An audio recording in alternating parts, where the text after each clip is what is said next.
Trump urges Putin to stop shooting, sit down and sign a deal to end Ukrainian war. Another topic, North Korea confirms for the first time it has deployed troops to fight alongside Russia in Kursk Oblast. In the BlitzTalk with politologist Jason Smart, we talk about who plays who on the global political stage. Good afternoon, my name is Henry Keane and we are UATV English, English-speaking Ukrainian state media in constant, everyday persuasion to deliver hard truth in easy terms for the whole free world directly from Ukraine. US President Donald Trump voiced frustration with Russia and urged President Vladimir Putin, dictator, right, to stop attacks and finalize a US-brokered peace deal to end the war in Ukraine. Well, I want him to stop shooting, sit down and sign a deal, Trump told reporters on April 27th when asked about his expectations for Putin. We have the confines of a deal, I believe, and I want him to sign it and be done with it, he added, signaling growing impatience as negotiations obviously stall. Trump's comments came after Russia launched its deadliest so far attacks on Kiev in 9 months, with missile and drone strikes killing 12 people and injuring 90, including 6 children. I was very disappointed that missiles were flying fired by Russia, Trump said. I see Zelenskyy as calmer. I think he understands now the picture and I think he wants to make a deal, Trump also said. Although full details of the proposal remain undisclosed, reports suggest it could involve US recognition of Crimea as Russian territory, and in the idea that President Zelenskyy firmly rejected last week, declaring that Ukraine will not legally recognize the occupation of Crimea. There's nothing to talk about here, Zelenskyy said. Trump confirmed Sunday that Zelenskyy briefly raised the Crimea issue during their meeting ahead of Pope Francis' funeral in Rome, describing his meeting with Zelenskyy as, in St. Petersburg Basilica, as good, nice and beautiful. Trump acknowledged that Ukraine faces a tough road ahead. He said Zelenskyy renewed his call for more weapons, a request Trump noted has been repeated for many times and during many years. But we're going to see what happens, Trump said. I want to see what happens with respect to Russia. Trump's administration proposal for ceasefire in Ukraine historically includes terms more favorable to Moscow, including formal recognition of the illegal annexation of Crimea and a promise of a sanctions relief for Moscow.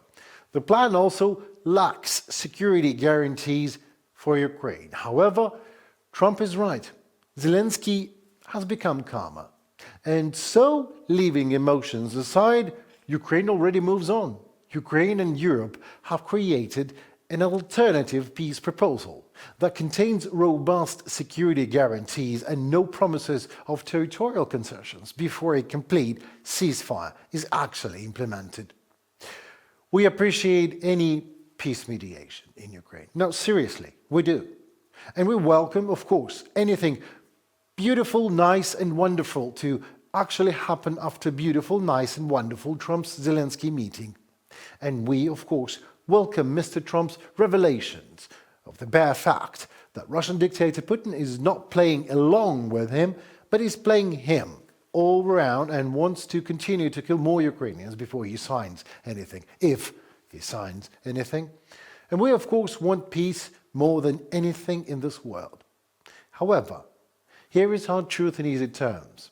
If Ukraine ever wanted Russia to annex Crimea and burn our land and rape our women and abduct our children, and then get away with it, we would need no mediation at all.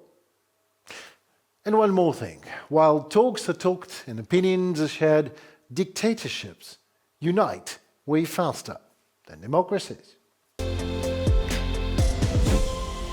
Everybody knows that's how it goes. North Korea has officially confirmed, for the first time now, that it sent troops to fight alongside Russia in Kursk Oblast under the orders of their supreme leader, of course, Kim Jong-un.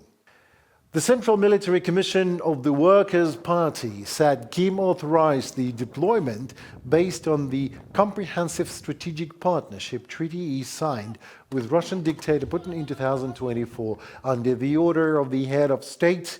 The units of the armed forces of the Republic regarded the territory of Russia as the one of the country and proved the firm alliance between the two countries. Whatever that means, the statement reads. The announcement came as the acting commander of Russia's 810th Brigade told President Vladimir Putin that the remaining Ukrainian troops in the Kursk region would, I quote, soon be destroyed. Well, RIA Novosti reports on that on April 27th, actually contradicting earlier claims by Kremlin spokesperson mouthpiece Dmitry Peskov that Russian forces have fully recaptured the area already. Ukraine launched its surprise cross-border incursion into Kursk Oblast in August 2024, marking the first large-scale invasion of Russian territory by foreign forces since World War II. The operation aimed to disrupt a planned Russian offensive on the neighboring Sumy Oblast in Ukraine and draw Russian forces away from the embattled Donetsk region. Kim Jong-un praised the North Korean soldiers who participated, calling them heroes and representatives of the honor of the motherland. KCNA also reports that North Korea regards it as an honor to have an alliance with such a powerful state as the Russian Federation. Oh, now ain't that sweet? A murderous alliance of two dictatorships. Ukrainian officials, though, estimate that North Korea sent around 11,000 troops to Russia, including 3,000 reinforcements to replace battlefield losses. Although initially suffering having casualties due to their absolute lack of armored vehicles and experience in drone warfare, North Korean troops actually reportedly adapted to the conditions on the ground by now. Russia also confirms on April 26th for the first time that North Korean forces actually fight alongside its troops in the Kursk region. Until now, neither Moscow nor Pyongyang had publicly acknowledged the deployment. BlitzTalk with politologist Jason Smart. Jason, thank you so very much for finding time and joining us. Thank you so much for the invitation. Right, first things first. Russia's and North Korean alliance is now an official marriage. Well, Korean soldiers in Russia, why does Putin need that after all? I mean, they have plenty of manpower, or not? Well, it's probably a likely trade. The fact is that the Russians and the North Koreans have a very funny relationship. They're both countries under enormous sanctions, and they provide things to each other. In this case, it does seem that Russia is probably paying for soldiers, as they paid for soldiers from other countries as well.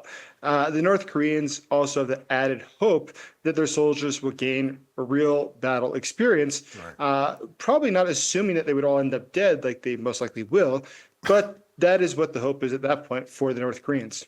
Well, at least 4,000 of them, as Zelensky confirmed, are dead by now. So they're actually anxious for combat experience. Is that what you're saying? I mean, the North Korean soldiers, right? It would seem that's part of the motivation they have. I mean, once again, there is also financial aspects of this, and there's also trade aspects.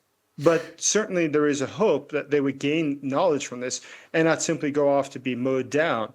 Though, given what we've seen over the last few months, it's probably not going to work out very well for the North Koreans. Probably. I'm sorry, but I hope so. Well, I'm not even sorry. Me too. Yeah, right. All right, let's slide to another question. Well, President Donald Trump met Zelensky in the Vatican. We've all seen that. Very encouraging. Well, then Trump voiced frustration with Russia and exposed all these, belated revelations of his about how Putin is playing him. Is there any ground for cautious optimism for Ukraine in all that, you think? Well, I think that there's a couple of things going on right now. We know that Trump is frustrated, and that seems to be becoming more and more apparent from what he has said, from what he's put on Twitter, as well as what we've seen Marco Rubio say recently, that the U.S. was getting quite frustrated and was probably going to move on from the negotiation process unless there were some breakthroughs. And it's on the Ukrainian side that things have been going slow. I think initially Donald Trump certainly thought that it was going to be Ukraine that didn't want to negotiate, but now it's becoming clear that Russia's using him. They're treating him like a fool. And so I think that over time, for Trump, it's harder and harder to even justify to his own self what he's doing. And so now he's trying to figure out a way out of that. So right now, they've got to figure out a way to shift the blame, where Donald Trump, of course, will never admit that he was the one responsible for this mistake in trusting Putin or thinking that Putin could be trusted in peace negotiations, but to find a way that he can sneak out of this and to say that, listen, I gave Putin the best shot possible. I tried to create peace. He didn't go along with the ride. And so at this point, it's all on Putin. I didn't make any mistakes. Right. I was just being a fair negotiator. But it was Putin who broke the rules here. Right. And yes, I think that does give light or some hope to what could happen next for Ukraine. Yeah, exactly. I mean, when he would be sneaking out of it, okay, let's suppose that happened. What's next? More sanctions? Like real sanctions this time? Hard to circumvent or something like that? Or? Well, the U.S. could put real sanctions. I mean, it's actually sort of amazing the ability that the American government does have, if it wished to use it, to really close down the Russian economy. And there's endless means of doing it. The ghost tankers, I think, is one that everyone talks about, but it's quite obvious. Why aren't we stopping them? We all see it's happening. Our Navy is massive. With our European colleagues, we could most certainly put a stop to that. We could really break the Russian economy. But for this entire war, there's been something that nobody's wished to try, which is how about if we really try to stop Russia? And we haven't tried to do that economically by truly breaking their economy. And we've not tried to do that militarily by arming Ukraine to the gills, as we should have, so that Ukraine could defend itself and fight back the Russian aggressor. Given that we've been unwilling to do those two things, we're in the current situation that we are. Now, going ahead, it's going to be up for Donald Trump to decide what his reaction is going to be. But it does seem increasingly likely the reaction would be involving sanctions that would be much more significant than ones currently against Russia. Well, Jason, do you believe there is somebody or anybody in the world who has actual influence on Donald Trump's opinions, a part of his own whims? Is that he's a man of impulse, or there is a plan? Do you think there is a plan? No, there's no plan. No, I'm pretty sure there's no plan. That part we could be sure of. So I think that, as I was speaking recently to a former advisor to Donald Trump, John Bolton. John Bolton advised on national security before for other presidents as well, and he's well known in Republican circles as for being very hawkish, very supportive of Ukraine, by the way. Right. But one thing that Bolton said when I asked specifically about that, I asked, so when you worked with him, what was his actual impression of Russia and Putin? What did he think of? What was the strategy? What was the big plan he had in mind for American relations with Russia? Right. And he said, there is no big plan. Donald Trump's idea of playing chess is not the 4D chess that you hear his supporters refer to. Rather, he moves a piece, then he sits and he looks at the board and he tries to figure out what everyone's going to do now. And he sees the other guy make a move. Then he just looks at it and says, okay, now it's my turn to make a move. There's no plan of 3 steps ahead, 4 steps ahead, 7 steps ahead of how to achieve an objective.